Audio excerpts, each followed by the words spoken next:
Quick IAS compose your dream. Hello दोस्तों, quick IAS में आपका स्वागत है। 69 बीपीएससी का जो पेपर है वो 30 सितंबर को है और टाइम बहुत कम बचा है और करंट अफेयर में G20 से क्वेश्चन यहाँ पर आना बिल्कुल फिक्स है। G20 को मैंने A to Z जितना हो सकता था मैंने सारा जो है इसमें मेंशन कर दिया है। इसको पूरा वीडियो को अंत तक देख लीजिएगा, सारा क्वेश्चन यहीं से आपको फंस जाएगा। कितनी बैठकें हुई हैं, क्या हुआ है, कैसे हुआ है, G20 के कौन कौन सदस्य हैं, हम सब के बारे में बिल्कुल माइंड मैपिंग के तहत मैं आपको बताने जा रहा हूं। इसको अच्छे से कर लेना। किसी क्वेश्चन में कोई डाउट होगा उसको भी पूछ लीजिएगा। और जो हमारे देश में G20 का 2023 का सम्मेलन हुआ है उसके क्या परिणाम निकले हैं ये भी मुझे आपको बताना है। आपसे पूछा जाएगा कि G20 का थीम क्या था, तो वसुंधैव कुटुंबकम था। इसको इंग्लिश में नाम क्या दिया गया है, one earth, one family, one future. याद रखिएगा, ये क्रम से याद रखिएगा। आप अगर इसको क्रम से नहीं याद रखेंगे तो आपके क्वेश्चन गलत हो जाएंगे, ये आप याद रखिएगा। हो सकता है एग्जामिनर आपको जो है पहले वन फैमिली दे दे, फिर वन अर्थ और फिर वन फ्यूचर, तो आपको ये शब्द को घुमा के दिया जाएगा। तो याद रखिएगा ये शब्द बिल्कुल फिक्स है। सबसे पहले वन अर्थ होगा, फिर वन फैमिली होगा और फिर वन फ्यूचर होगा। इसलिए ऐसे माइनरी क्वेश्चन जहां से गलती होने की संभावना ज़्यादा हो सकती है उसको ध्यान से आपको देखने की ज़रूरत है कि यहाँ से अगर क्वेश्चन आए तो गलत ना हो। और एग्जामिनर ऐसे ही चीज़ों पर दिमाग ज़्यादा लगाते हैं कि जहां बच्चे कंफ्यूज हों, क्योंकि सब इसको पढ़ लेता है कि one earth, one family, one future, लेकिन अगर क्रम से सजाने को पूछ देगा और उसने इधर उधर के शब्दों को इधर उधर कर दिया तो जाहिर सी बात है कन्फ्यूजन होगा। तो आप इसको बहुत अच्छे से याद रखना। तो सबसे पहले अगर ये पृथ्वी रहेगी तो पृथ्वी पर ही तो फैमिली रहती है और वो फ्यूचर के लिए काम करती है। तो ऐसे ट्रिक बना के अपने हिसाब से इसको याद कर लेना कि यहाँ से क्वेश्चन आए तो गलत ना होने पाए। ठीक है, अब सबसे पहले हम लोग G20 के देशों को याद कर लेते हैं और इसको याद करने का क्या तरीका है और कैसे इसको याद किया जाएगा। और यहाँ से क्वेश्चन आना बिल्कुल फिक्स है। आपसे पूछा जा सकता है कि G20 में कौन कौन से देश हैं, कैसे हैं, या इनमें से कौन सा देश नहीं है, ऐसे आपसे क्वेश्चन पूछे जाएंगे। ठीक है, तो आपको याद कैसे करना है, तो हम महाद्वीपों के अनुसार जब चलेंगे तो हमें अच्छे से याद हो जाएगा और हमसे गलती नहीं होगी। करना क्या है आपको, सबसे पहले उत्तरी अमेरिका में 3 देश आते हैं, जैसे अमेरिका, कनाडा और मेक्सिको। ये तीनों देश उत्तरी अमेरिका के G20 के सदस्य हैं। दूसरा स्थान है एशिया का और सबसे ज़्यादा देश एशिया से ही हैं। टोटल जो है कितने देश हैं, टोटल 7 देश हैं जो एशिया से हैं G20 में। ठीक है, तो आपसे भी पूछा जा सकता है कि G20 में सबसे देश किस महाद्वीप से हैं, तो आपको बताना होगा एशिया से हैं। कितने, 7 देश हैं। कौन कौन से, भारत, चीन, जापान, तुर्की, सऊदी अरब, दक्षिण कोरिया और इंडोनेशिया। ठीक है, इतने देश आते हैं कहाँ से, तो ये एशिया से हैं G20 में। अफ्रीका से मात्र 1 देश है, दक्षिण अफ्रीका। ठीक है, यूरोप से केवल जो है कितने देश हैं, टोटल 5 देश हैं, इटली, जर्मनी, रूस, यूके और फ्रांस। ठीक है, दक्षिण अमेरिका से 2 देश आते हैं, ब्राजील और अर्जेंटीना, और ऑस्ट्रेलिया महाद्वीप में केवल ऑस्ट्रेलिया है। तो टोटल 19 देश हो गए हैं। आप इनको महाद्वीपों के अनुसार याद करेंगे तभी आपको जल्दी याद होगा, नहीं तो आप कंफ्यूज होंगे ये है कि वो है, तो ऐसे में क्वेश्चन गलत हो जाएंगे और हाथ से निकल जाएंगे और एक एक क्वेश्चन की लड़ाई है। ठीक है, G20 में 19 देश हैं और 2 संस्थाएं शामिल हो गई हैं। अब आपको ये भी याद रखना, लेकिन G20 का नाम G21 नहीं रहेगा G20 ही, लेकिन उसमें टोटल 21 अब जो है सदस्य हो चुके हैं। अगर सदस्य की देखा जाए तो 19 देश और 2 संस्थाएं। एक संस्था पहले से ही थी G20 में, यूरोपीय संघ, और अब एक संस्था और जोड़ दी गई है, अफ्रीकी संघ। तो इस तरह से टोटल 21 जो है सदस्य G20 में शामिल हैं, ये आपको याद रखना है। और इसमें सब महाद्वीपों के अनुसार जब हम याद करेंगे तभी हमें चीज़ें याद होगा। तो सबसे अधिक देश G20 में किस महाद्वीप से हैं ये पूछा जा सकता है, तो ये आपका एशिया 7 देश हैं, 7 कंट्रीज हैं, और यूरोप से नंबर 2 पर है जहाँ पे 5 देश शामिल हैं G20 में। ठीक है, और सबसे कम कहाँ से है, तो एक ऑस्ट्रेलिया है और एक दक्षिण अफ्रीका है। तो इस तरह के क्वेश्चन भी आपसे पुटअप हो सकते हैं, इसलिए इसको मैंने डायग्राम के माध्यम से दे दिया है, महाद्वीपों के माध्यम से दे दिया है, जिससे आपको याद रहे और आपसे गलती ना होने पाए एग्जाम में वहाँ पर। क्यों, क्योंकि यहाँ पर शब्द आपसे पूछा जाएगा कौन से ऐसे देश हैं जो G20 में शामिल थे या G20 में शामिल नहीं थे, तो आपको वहाँ बताना होगा। तो आपको इसको बहुत अच्छे से याद कर लेना है, जिससे अगर यहाँ से क्वेश्चन आए तो गलत ना होने पाए। ठीक है, अगर आपसे पूछा जाए कि G20 का लोगो का अनावरण कब किया गया था, तो 8 नवंबर 2022 को किया गया था प्रधानमंत्री द्वारा। ठीक है, भारत के राष्ट्रीय ध्वज के रंगों में डिजाइन किया गया था। ये भी याद रखिएगा, भारत की जो G20 की अध्यक्षता थीम थी उसे वसुंधैव कुटुंबकम नाम दिया गया है। एक पृथ्वी, एक परिवार, एक भविष्य। इसी को वन अर्थ, वन फैमिली और वन फ्यूचर नाम दिया गया। मैंने आपको ऊपर बता दिया है कैसे याद करना है, इसको याद कर लीजिएगा। G20 का समापन कब हुआ है? 9-10 सितंबर 2023 को। और जो इसके अध्यक्ष कौन थे? प्रधानमंत्री मोदी थे। ये भी याद रखना, भारत के प्रधानमंत्री या भारत की अध्यक्षता में ही G20 का सम्मेलन समाप्त हुआ है। ये हुआ भी है। फिर आपसे ये भी क्वेश्चन पूछा जा सकता है कि भारत G20 की अध्यक्षता कब से कब तक करेगा? तो भारत 1 दिसंबर 2022 से G20 का अध्यक्ष है, जो 30 नवंबर 2023 तक G20 का अध्यक्ष बना रहेगा भारत। तो ये समय भी आपसे पूछा जा सकता है, इसलिए इसको भी बहुत अच्छे से याद रख लेना। ठीक है, G20 सदस्य देश की अगर हम बात करें तो याद रखिएगा, वैश्विक सकल घरेलू उत्पाद का लगभग 85% इन्हीं का है, G20 देशों का। वैश्विक व्यापार का 75% से अधिक इन्हीं की भागीदारी है, G20 देशों का। और विश्व की लगभग 2/3 आबादी इन्हीं G20 देशों में व्याप्त है। तो ऐसे फैक्ट के क्वेश्चन भी आपसे पूछे जा सकते हैं, इसलिए मैंने इसको अलग से आपको बता दिया है। अगर पूछा जाए G20 की स्थापना कब की गई है, तो G20 की स्थापना 1999 में की गई थी और ये वित्त मंत्रियों का सम्मेलन था। लेकिन जो 2008 में पहली बार राज्य के प्रमुखों का सम्मेलन बुलाया गया। राज्य के प्रमुख मतलब हो गया कि जो है उसमें देश के सबसे बड़े, चाहे वो राष्ट्रपति हो चाहे प्रधानमंत्री, वो इसमें जब शामिल होने लगे। तो ये सम्मेलन कब शुरू हुआ? 2008 से। तो 1999 से 2008 तक ये केवल वित्त मंत्रियों का सम्मेलन था G20। लेकिन जो है इसको जो है याद रखिएगा, बहुत महत्वपूर्ण है। ये पूछा जाएगा कि राज्य के प्रमुखों का सम्मेलन कब शुरू हुआ, तो ये 2008 से शुरू हुआ है और वर्तमान अध्यक्ष नरेंद्र मोदी हैं 2023 के। ठीक है, तो ये बहुत महत्वपूर्ण है, इसको अच्छे से याद रखना। ऐसे ही फैक्ट के क्वेश्चन आपसे G20 के पूछे जाएंगे। अब अगर हम बात करें कि G20 के आमंत्रित अंतर्राष्ट्रीय संगठन कौन कौन थे, मतलब किन संगठनों को G20 में आमंत्रित किया गया था, तो उसमें UN है, IMF है, विश्व bank, WHO, WTO, ILO, FSB, OECD, AU chairman, इसके बाद नेपेडा चेयर, आसियान के चेयरमैन, ADB और ISA और CDRI, इतने संगठनों को शामिल किया गया है, इसमें आमंत्रित किया गया है। जिसमें आपको ये महत्वपूर्ण रखना है, कौन कौन आपको ज़्यादा याद रखना है, तो वो है आपका UN, IMF, विश्व बैंक, WHO, WTO, ये आपको जरूर याद रखना है। ये सारे जो है आमंत्रित किए गए थे G20 में।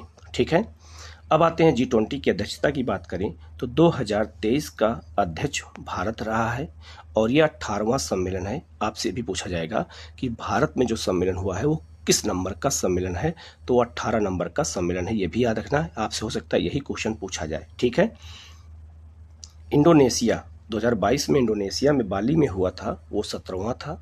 21 में इटली में हुआ था, वो 16वां था। 20 में सऊदी अरब में हुआ था, वो 15वां था। और 2024 में ब्राज़ील में होगा, ये 19वां होगा। ये भी आपको याद रखना है। तो भारत में 18वां हुआ है, ये बहुत महत्वपूर्ण है, इसको अच्छे से देखिएगा। अगर यहाँ से क्वेश्चन आए तो गलत ना होने पाए। ठीक है, ये क्वेश्चन गलत नहीं होना चाहिए।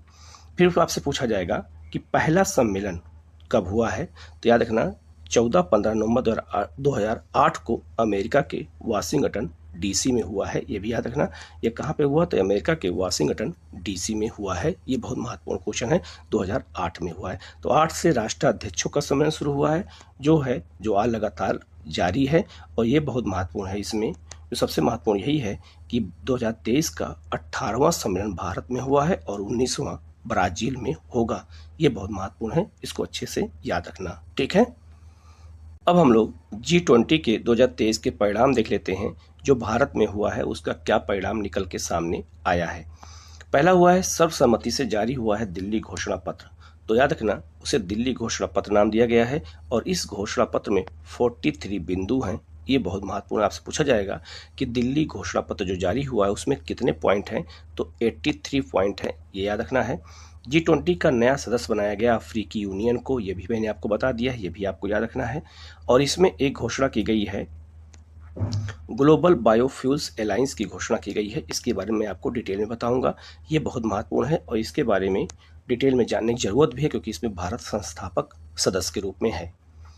आगे आते हैं, पहला एक परिणाम क्या निकला है, भारत मध्य पूर्व यूरोप और आर्थिक गलियारा बनाया गया है व्यापार करने के लिए। ठीक है, तो इसमें भारत शामिल है और ये मध्य पूर्व देश कहलाते हैं। मध्य पूर्व जिसमें जो है अफ्रीका और पश्चिमी एशिया के देश होते हैं, इन्हें हम मध्य पूर्व कहते हैं, ये आपको याद रखना है।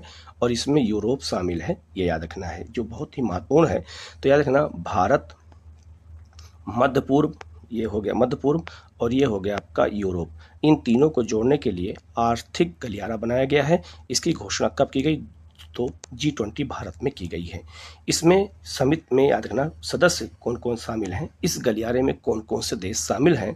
तो G20 में समिट में भारत, अमेरिका, सऊदी अरब, संयुक्त अरब अमीरात, फ्रांस, जर्मनी, इटली, यूरोपीय संघ के नेताओं ने भारत मध्य पूर्व यूरोप आर्थिक गलियारे की स्थापना के लिए ज्ञापन, समझौता पर ज्ञापन पर हस्ताक्षर कर दिया। ठीक है, इसका मतलब है कि जो ये गलियारा बन रहा है इसमें कौन कौन से देश हैं ये भी पूछा जा सकता है, तो हम मैप के थ्रू जब देखेंगे तो याद हो जाएगा। तो इसमें भारत, अमेरिका, सऊदी अरब, संयुक्त अरब अमीरात, फ्रांस, जर्मनी, इटली और यूरोपीय संघ के देश इसमें शामिल हैं, ये भी आपको याद रखना है। और इससे क्या होगा, इससे एशिया, अरब की खाड़ी और यूरोप के बीच बढ़ती हुई कनेक्टिविटी और आर्थिक एकीकरण के माध्यम से आर्थिक और जो है विकास को प्रोत्साहन करने में उम्मीद मिलेगी और यहाँ से ज़्यादा व्यापार हो सकेगा और हमारी पहुँच जो है सीधे मध्य पूर्व और वहाँ से यूरोप को और अच्छी हो जाएगी।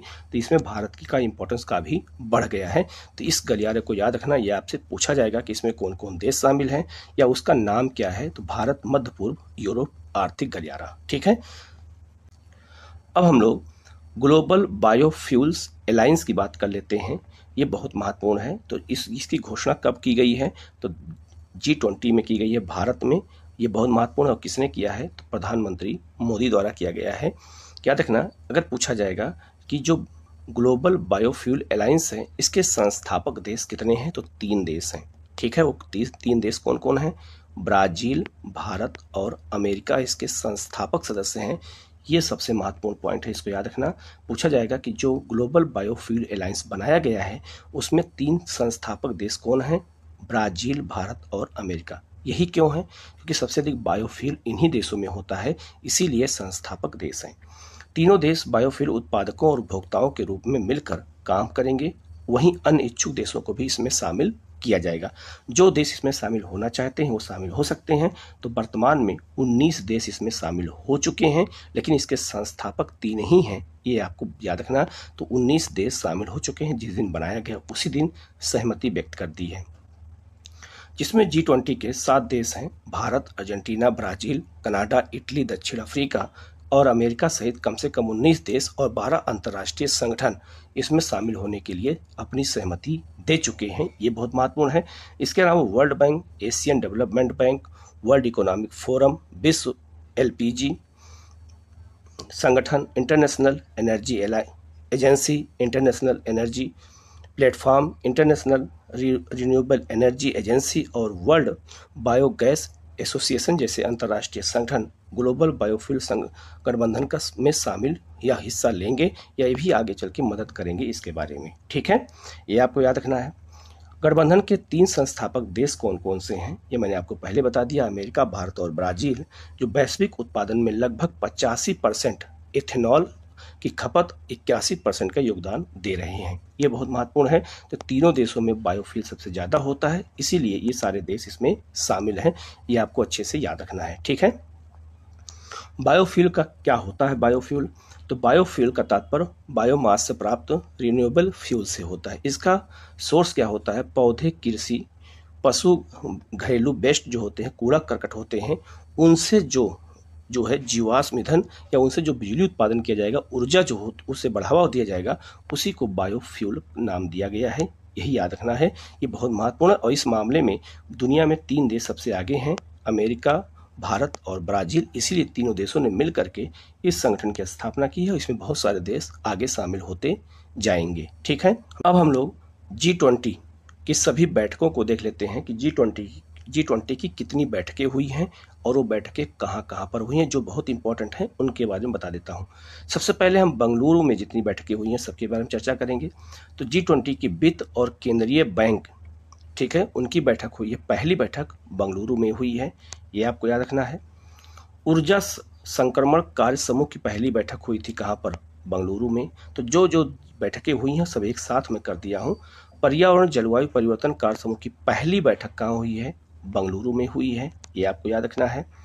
इसके अलावा जो है FMCBG की पहली बैठक और FCDG की दूसरी बैठक ये बंगलुरु में हुई है, ये बहुत इंपॉर्टेंट नहीं है, इसको आपको याद करने की जरूरत नहीं है। व्यापार और निवेश समूह की दूसरी बैठक, ये भी कोई ज़रूरत नहीं है, लेकिन याद रखना ये भी बंगलुरु में हुई है। जो बहुत इंपॉर्टेंट होगा वो बता दूंगा, उसको जरूर याद कर लेना। डिजिटल अर्थव्यवस्था कार्य समूह की बैठक कहाँ हुई है? ये बहुत महत्वपूर्ण है, तो ये कहाँ हुई है? तो आपका ये भी बंगलुरु में हुई है, डिजिटल अर्थव्यवस्था कार्य समूह की बैठक। तो आपको ये याद रखना है, ये बंगलुरु में हुई है। डिजिटल अर्थव्यवस्था कार्य समूह के मंत्रियों की जो बैठक हुई है बंगलुरु में हुई है, और विकास कार्य समूह की बैठक मुंबई में की गई है। ठीक है, और G20 के व्यापार और निवेश कार्य समूह की पहली बैठक ये भी मुंबई में की गई, क्योंकि मुंबई व्यापारिक केंद्र है, तो व्यापार उसीलिए मुंबई में की गई है। ठीक है, तीसरी एनर्जी ट्रांजिशन वर्किंग ग्रुप की मीटिंग ये भी मुंबई में की गई है, बहुत इंपॉर्टेंट नहीं है। ये बहुत इंपॉर्टेंट है कि तीसरा पर्यावरण जलवायु स्थिरता कार्य समूह की बैठक कहाँ की गई है? तो ये मुंबई में की गई है, ये आपको याद रखना है। इसके अलावा आपदा जोखिम न्यूनीकरण कार्य समूह की बैठक जो है ये मुंबई में की गई है। ठीक है, इसी तरह से वित्तीय समावेशन के लिए वैश्विक साझेदारी के लिए चौथी बैठक ये भी मुंबई में ही की गई है। ठीक है, इसके अलावा G20 के इंफ्रास्ट्रक्चर वर्किंग ग्रुप की बैठक कहाँ की गई है? तो ये पुणे में की गई है। डिजिटल अर्थव्यवस्था कार्य समूह की तीसरी बैठक ये भी पुणे में की गई है। शिक्षा कार्य समूह की चौथी बैठक ये भी पुणे में की गई है, और शिक्षा मंत्रियों की बैठक ये भी पुणे में की गई है। इसमें सबसे महत्वपूर्ण यही है कि पुणे में शिक्षा मंत्रियों की बैठक हुई है G20 के, ये बहुत महत्वपूर्ण है। इसके अलावा केरल में जो बैठक हुई है, केवल एक बैठक जो सबसे महत्वपूर्ण है वो है आपका स्वास्थ्य कार्य समूह की पहली बैठक, ये तिरुवनंतपुरम केरल में हुई थी। और शिक्षा कार्य समूह की पहली बैठक चेन्नई में हुई है। शिक्षा मंत्रियों की जो बैठक हुई है वो पुणे में, लेकिन शिक्षा कार्य समूह की बैठक चेन्नई में हुई है। फ्रेमवर्क ग्रुप वर्किंग ग्रुप की जो बैठक हुई थी ये भी चेन्नई में हुई थी, लेकिन ये बहुत ही महत्वपूर्ण नहीं है। इसके अलावा आपदा जोखिम, ये बहुत महत्वपूर्ण है। आपदा जोखिम न्यूनीकरण कार्य समूह की बैठक ये भी चेन्नई में हुई है, और पर्यावरण जलवायु स्थिरता कार्य समूह की चौथी बैठक ये भी चेन्नई में ही की गई है। पर्यावरण जलवायु स्थिरता मंत्रियों की बैठक जो है ये भी चेन्नई में की गई है, तो ये बहुत महत्वपूर्ण है, इसको आपको याद रखना है। इसके अलावा सस्टेनेबल फाइनेंस वर्किंग ग्रुप की जो है बैठक हुई है गुवाहाटी में, चूँकि पूर्वोत्तर का क्षेत्र है, यहाँ पर 2 बैठकें हुई हैं, आपको याद रखना है। रोजगार कार्य समूह की जो बैठक हुई है दूसरी, ये भी गुवाहाटी में की गई है, ये भी आपको याद रखना है। और रोजगार कार्य समूह की पहली बैठक जोधपुर के राजस्थान में की गई है। और पर्यटन कार्य समूह की पहली बैठक ये जो है कच्छ में की गई है, कच्छ के रण में, ये बहुत महत्वपूर्ण है, इसको आपको याद रखना है। इसके अलावा G20 की महिला बाल विकास मंत्रालय के अधिकार प्राप्त समूह की बैठक आगरा में की गई है। तो महिला और बाल विकास से जुड़ा हुआ है, तो ये आपसे पूछा जा सकता है, ये आपको याद रखना है। इसके अलावा कृषि कार्य समूह की बैठक हुई है, कोई मतलब नहीं है। चौथा रोजगार कार्य समूह की बैठक इंदौर में, ये भी कोई मतलब नहीं है, इसको याद करने की जरूरत नहीं है। जो महत्वपूर्ण चीज़ें हैं वो मैं आपको बता दे रहा हूँ, उसको अच्छे से याद कर लेना। G20 की पहली डिजिटल इकोनॉमिक वर्किंग ग्रुप की बैठक लखनऊ में हुई है, ये बहुत महत्वपूर्ण है, ये आपसे पूछा जाएगा। और सांस्कृतिक कार्य समूह की पहली बैठक खजुराहो में हुई है, ये आपसे पूछा जाएगा, इसको आपको याद रखना है। इसके अलावा इंफ्रास्ट्रक्चर वर्किंग ग्रुप की बैठक कहाँ हुई है? ये भी खजुराहो में हुई है, ये भी आपसे पूछा जाएगा। इसके अलावा ये बहुत महत्वपूर्ण है कि G20 विदेश मंत्रियों की बैठक कहाँ हुई है? नई दिल्ली में हुई है, ये सबसे महत्वपूर्ण है। और विकास कार्य समूह की चौथी बैठक नई दिल्ली में हुई है, ये महत्वपूर्ण नहीं है।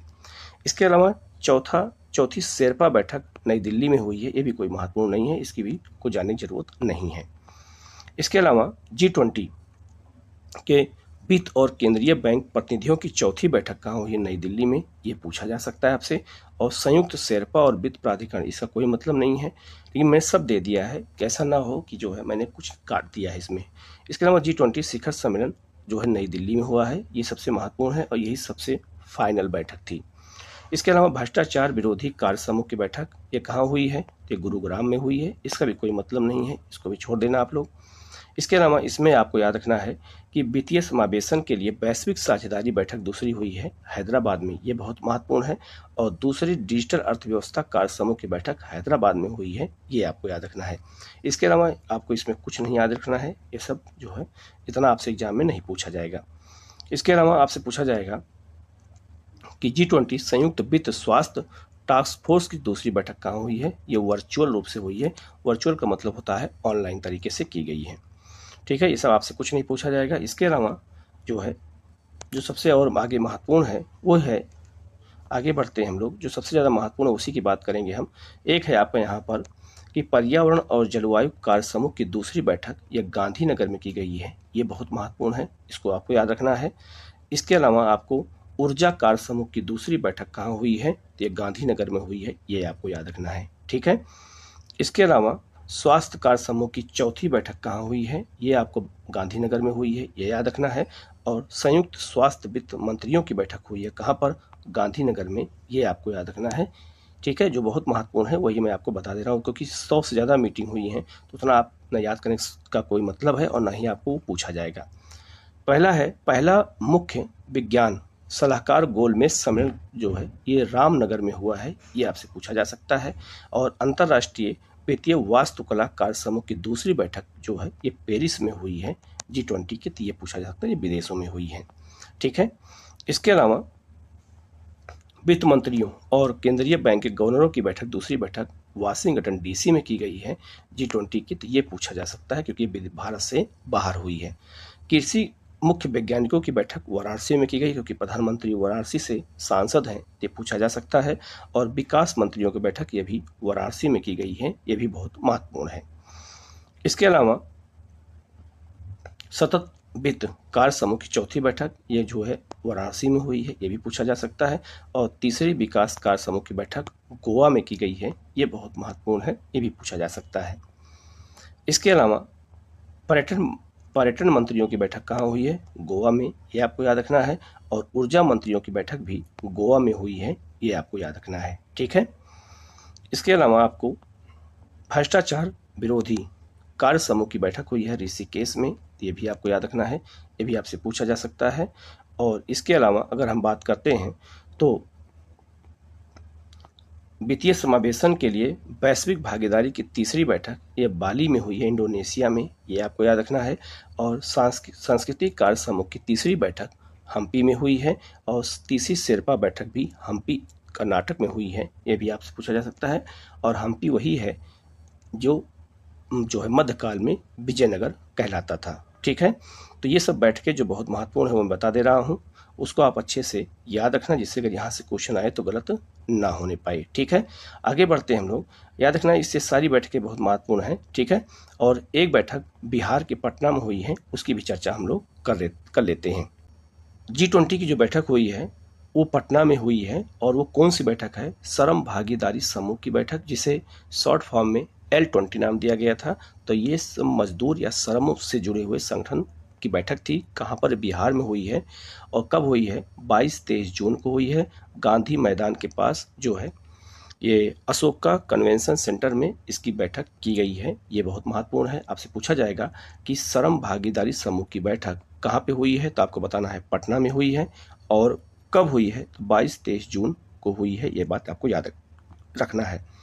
पूछा जाएगा L20 शिखर सम्मेलन में जो है इसका विषय क्या था? तो सभी के लिए सामाजिक सुरक्षा और महिला और रोजगार, यही इसका थीम था और ये 100% क्वेश्चन आपसे पूछा जाएगा। ठीक है, बिहार के श्रम मंत्री सुरेंद्र राम ने इसका स्वागत किया था, जबकि उद्घाटन किसने किया?